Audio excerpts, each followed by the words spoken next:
여러분 안녕하십니까. 오늘은 시니어 시대 건강 비법에 관해 여러분과 함께 말씀을 나누고자 합니다. 저는 박완신 교수입니다. 오늘 제가 이 말씀을 드리는 것은 저희 아내가 소망교회 엘림 찬양대원으로 있기 때문에 함께 갔다가 엘림 찬양대 원례회 목사님의 귀한 말씀을 은혜롭게 받고, 또 이제 그 정희원 서울 아산병원 노년내과 의사이면서 교수님 특강을 듣고 그 말씀에 근거해서 또 저 나름대로 정리를 해서 제가 지금까지 살아온 시니어 시대 건강 비결을 함께 말씀을 드리고자 합니다. 오늘 엘림건사회 그 특강 제목은 뇌와 근육을 지키는 건강 습관이었습니다.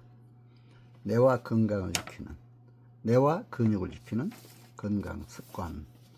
아주 말씀이 은혜로웠습니다. 우리가 꼭 이 말씀을 잘 지켜서 실천한다면, 삶의 현장에서 실천한다면 우리 어르신들 모두 건강에 도움이 되리라 해서 말씀을 드립니다. 이제 특히 어떤 85세 된 교수 예를 들었습니다. 자기 이름으로 논문을 써서 아주 크게 각광을 받고 있다 하는 걸 들었습니다. 저도 이제 제 이름으로 지금도 논문도 쓰고 있고, 시, 수필 매일같이 한 편씩 거의 쓰다시피 하고 있습니다. 그렇게 하다 보니까 참 건강도 해요. 그러니까 이제 건강이라는 것은 사실은 마음가짐이 중요하다, 저는 생각이 됩니다. 꿈과 열정이 있으면 건강하다, 저는 그렇게 생각을 합니다. 제가 사무엘 울만의 그 시인의 청춘이라는 시도 많이 법률행정 강의하면서, 문학창작 강의하면서 인용하기도 합니다. 뭐라고 했습니까? 청춘이라는 시에서 70, 80 노인이라 하더라도 꿈과 열정이 있으면 청춘과 같다. 20대 청춘이라 하더라도 꿈과 열정을 잃으면 노년의 시기와 같다, 이렇게 얘기를 한 걸 들었습니다. 그 시에 그렇게 아름다운 시를 보면서도 우리가 마음가짐이 중요하다, 제가 살아보니까 그래요. 스트레스 받지 말고, 받더라도 또 그걸 감사로 받아들이고 잘 이겨내면 반드시 건강하다고 생각이 됩니다. 그래서 저는 집에 가운도 항상 기뻐하라, 쉬지 말고 기도하라, 범사에 감사하라, 이렇게 가운으로 정해서 저도 지켜가고 우리 아내도 우리 자녀들에도 함께 지키려고 애를 쓰고 있습니다. 오늘 그 특강한 교수님도 김영석 교수 예를 들더라고요. 105세지만 젊은 사람처럼 아주 활동한다. 계속 공부도 하고 있다. 그러면서 계속 사회활동을 열심히 하다 보니까 건강하다.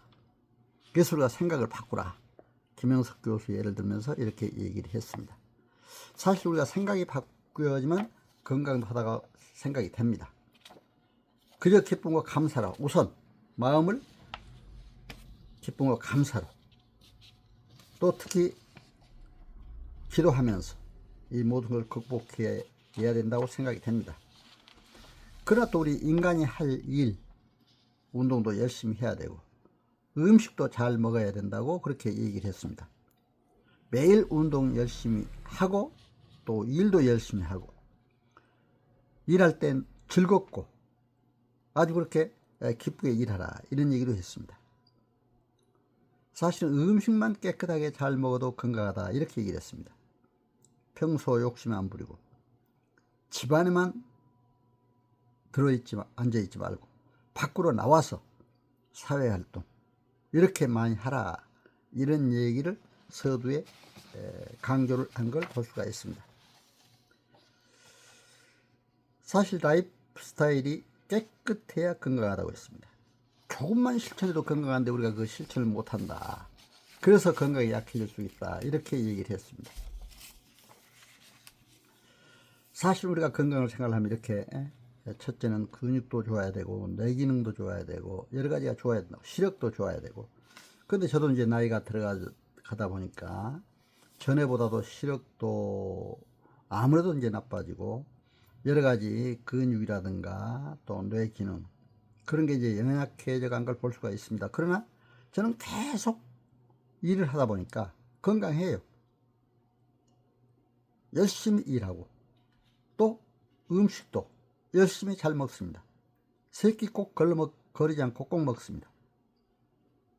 오늘 이제 음식을 먹을 때도 뭐 쌀밥은 무조건 나쁘다, 뭐 보리밥, 뭐 잡곡밥이 좋다, 또 이런 얘기가 있잖아요. 그러나 이 교수님이 그러더라고요. 쌀밥도 좋다 이거죠. 다만 쌀을 많이 먹으면 약간 당도가 높아지기 때문에 당에 대해서 이제 주의해야 될 분들은 조심하라 이런 얘기도 했습니다.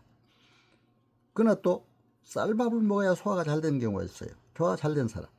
잡곡밥 먹으면 소화가 안 돼요. 저도 마찬가지입니다. 잡곡밥 먹으면 소화가 안 되니까 가능하면 쌀밥을 먹으려고 그래요.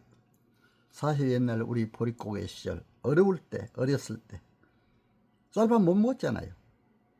저는 그때가 생각이 납니다. 보리밥 아니면 고구마, 콩밥, 산나물 캐다 먹고 했습니다. 그러나 어쩌다가 부모들이 생각해서 자식 쌀밥 주겠다고 전복 뚜껑에다가 쌀을 거기다 조금 넣어서 국 끓일 때나 그 국에서 넣어가지고 그게 전복에 쌀밥이 가득 차면 그걸 저를 주더라고요. 그것이 잊을 수가 없어요. 그 조그만 쌀밥 먹고 이렇게 건강을 유지했던 걸 볼 수가 있습니다. 그러나 어렸을 때도 그렇게 했지만 지금도 역시 저는 그래요. 잡곡밥을 많이 먹다 보면 소화가 잘 안 되더라고요. 그래서 가능하면 쌀밥을 먹으려고 합니다. 근데 잡곡밥을 먹어서 소화가 잘 시키면 또 잡곡밥이 더 좋다고 그러더라고요. 그리고 이제 단백질에 대한 섭취를 아주 열심히 해라. 그래서 고깃국도 자주 먹으라 그러더라고요. 이제 젊었을 때는 채소류가 이제 좋다고 많이 먹고 하고 이제 그런데 사실 나이 들어갈수록 육류 단백질을 더 먹는 게 더 좋다. 채소 종류 단백질 또 이제 콩 같은 거, 두부 같은 것도 단백질이 되지만 나이가 들어갈수록 육류가 더 소화에도 좋고 또 근육에도 좋다. 이런 말씀을 오늘 잘 했습니다. 그래서 이제 이러한 흰쌀밥이니 또는 잡곡밥이니 또 육류니 채소니 이런 걸 너무 딱 한정하지 말고 자기 체질에 맞게 잘 골라 먹으면 좋다고 생각이 됩니다. 그리고 이제 저는 항상 더욱더 건강을 유지하기 위해서는 열심히 이제 저는 항상 머리를 많이 쓰니까 더 건강한 것 같아요. 매일 강의 준비하고 또 제가 유튜브 활동을 하다 보니까 남은 박완신 TV 보면 다 나옵니다. 유튜브 활동에 법률 행정 국가 전문 자격사들이죠. 자격사들에 대한 첫 기본 소양 교육이나 연수 교육에서 첫 시간에 법률 행정 강의를 전반적으로 해주고 있습니다. 그런데 그 강의 한 2시간, 3시간짜리 하려면 며칠 전부터 그걸 준비를 합니다. 오다시피 합니다. 그래가지고 갑니다.